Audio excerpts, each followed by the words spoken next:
ओम सूर्याय नमः। जय श्री हरि विष्णु। भगवान विष्णु सबका मंगल करें। आज हम इस श्रृंखला में जानेंगे, श्रवण करेंगे वर्ष 2025 में पौष मास में रविवार सूर्य देवता के पूजन का महत्व। पौष मास में रविवार व्रत का महत्व। छहमासिया एतवार यानी अगहन मास से उठाकर बैसाख मास में बैठाया जाता है। इस व्रत का नियम क्या है? पौष मास में रविवार का महत्व क्या है? पौष मास के कौन से रविवार का व्रत करें? कौन सा व्रत पंचक में है? पौष का महीना भगवान सूर्य नारायण को समर्पित है, इसलिए इस महीने में रविवार का व्रत का महत्व अधिक बढ़ जाता है। रविवार का व्रत सूर्य देवता को समर्पित होता है, जो स्वास्थ्य, समृद्धि, मान सम्मान और पितृ दोष से मुक्ति दिलाते हैं। बहुत सारे लोग अगहन मास में व्रत उठाते हैं और बैसाख में बैठाते हैं, और बहुत सारे लोग 2 एतवार ही करते हैं, और बहुत सारे लोग 6 महीने तक एक एक एतवार करते हैं, जिसे हम छहमासिया एतवार कहते हैं। तो अगर एक एक एतवार हर महीने का अगहन मास से लेकर बैसाख तक करना है तो कौन सा एतवार करें? कौन सा एतवार करना फलदायी रहता है? आइए जानते हैं सब। पौष महीने के रविवार का व्रत विशेष महत्व रखता है, क्योंकि यह सूर्य देव की उपासना, स्वास्थ्य, प्रतिष्ठा और आत्मबल के लिए शुभ माना जाता है, खासकर कमजोर कुंडली वालों के लिए, जिससे जीवन में स्थिरता, ऊर्जा और सफलता मिलती है। इस व्रत में बिना नमक का भोजन, सूर्य को अर्घ्य और दान पुण्य, गर्म कपड़े, तिल चावल की खिचड़ी का विधान है, जो कष्टों से मुक्ति दिलाता है। अगर छहमासिया एतवार में कोई हर महीने का एक एतवार करना है तो पौष मास के शुक्ल पक्ष की 21 दिसंबर वाला रविवार का व्रत करना सर्वश्रेष्ठ रहेगा, या 21 या 28 दिसंबर दोनों ही रविवार सर्वश्रेष्ठ है। इन दोनों में किसी भी रविवार को पंचक नहीं है, इसलिए दोनों में से कोई भी रविवार का व्रत करना सर्वश्रेष्ठ है। पौष मास का सूर्य देव का महीना होता है, और इस दौरान रविवार का व्रत रखने से उनकी कृपा प्राप्त होती है, जिससे जीवन में तेज, उत्साह और सम्मान बढ़ता है।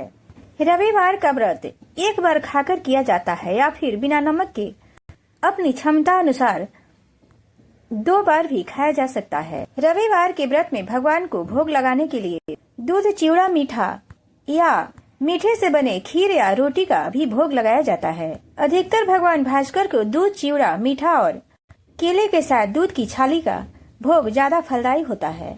रविवार के दिन नमक का सेवन करना वर्जित माना गया है।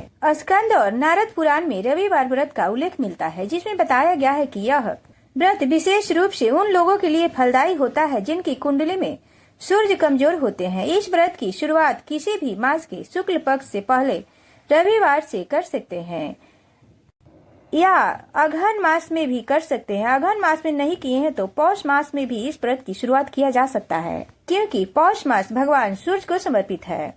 हर माह के कोई न कोई देव होते हैं, तो पौष मास के देव भगवान सूर्य नारायण हैं। रविवार का व्रत मुख्यतः 2, 6, 12 या अगहन मास से लेकर बैसाख मास तक पूरे रविवार किया जाता है। जो भक्त लगातार अगहन मास से लेकर बैसाख मास तक रविवार का व्रत नहीं कर सकते, तो वो हर महीने के एक रविवार का व्रत शुक्ल पक्ष की करने से सभी रविवार का व्रत का पुण्य प्राप्त होता है। अगर कोई भक्त कुछ कारणों से व्रत नहीं रख सकता है तो वे सूर्य देव को हर दिन अर्घ्य जरूर दें। इस दिन तामसिक भोजन ग्रहण नहीं करना चाहिए। रविवार व्रत की पूजा की विधि। रविवार का व्रत करने से भक्त को ब्रह्म मुहूर्त में स्नान करें। रविवार का व्रत करने के लिए भक्त ब्रह्म मुहूर्त में उठें और स्नान करें। मंदिर या पूजा स्थल को साफ करें। इसके बाद साफ चौकी पर कपड़ा बिछाकर पूजन सामग्री रखें। व्रत कथा सुने। सूर्य देव को तांबे के बर्तन में जल भरकर उसमें लाल पुष्प, लाल अक्षत और रोली डालकर सूर्य देव को अर्घ्य दें। साथ ही अगर ऋतु फल हो तो ऋतु फल रखकर अर्घ्य दें। ऐसा करने से विशेष फल की प्राप्ति होती है। इसके अलावा रविवार के दिन आदित्य हृदय स्तोत्र का पाठ करने और सूर्य देव के मंत्र ओम सूर्याय नमः या ओम घृणी सूर्याय नमः का मंत्र का जाप करना विशेष फलदायी होता है। रविवार के दिन गुड़ और तांबे के दान का विशेष महत्व है, और नमक का सेवन इस दिन नहीं करना चाहिए। इस व्रत को करने से जिन्हें आत्मविश्वास की कमी हो, उनका आत्मविश्वास बढ़ता है। घर में मतभेद बना रहता है तो इस व्रत को करने से दूर हो जाता है। धन संबंधी समस्याओं का सामना करने वालों के लिए यह व्रत फलदायी होता है। सरकारी नौकरी मिलने या प्रमोशन में बाधा हो तो यह व्रत जरूर करें। स्वास्थ्य कमजोर या थकान बनी रहे तो रविवार का व्रत करना अत्यंत लाभदायक होता है। आंखों संबंधी समस्याएं दूर होते हैं इस व्रत से। जीवन में मान सम्मान की कमी महसूस हो रही हो तो रविवार का व्रत अवश्य करना चाहिए। पौष मास का रविवार का व्रत करने से समस्त मनोकामनाएं पूर्ण होती हैं। पौष का महीना प्रचंड शीत ऋतु का होता है। इस महीने सूर्य की उपासना, वह भी विशेषकर रविवार को करने से उपासक का तन, मन और भाव तीनों की शुद्धता हो जाती है। सूर्य भगवान को जल देते समय जल की धारा के बीच से उगते हुए सूर्य का दर्शन करना चाहिए। समस्त देवताओं के मुखिया भगवान भास्कर अपने धाता स्वरूप से संपूर्ण जगत को धारण करने तथा सबको कर्म जगत से प्रेरित करने के लिए वंदनीय है। जगत की समस्त घटनाएं तो सूर्य देव की ही लीला है। जहाँ एक ओर भगवान सूर्य अपनी कर्म सृष्टि सर्जना की लीला से प्रातः काल में जगत को संजीवनी प्रदान कर प्रफुल्लित करते हैं, वह दूसरी और मध्य काल में स्वयं ही अपने महेश्वर स्वरूप से तमोगुणी लीला करते हैं।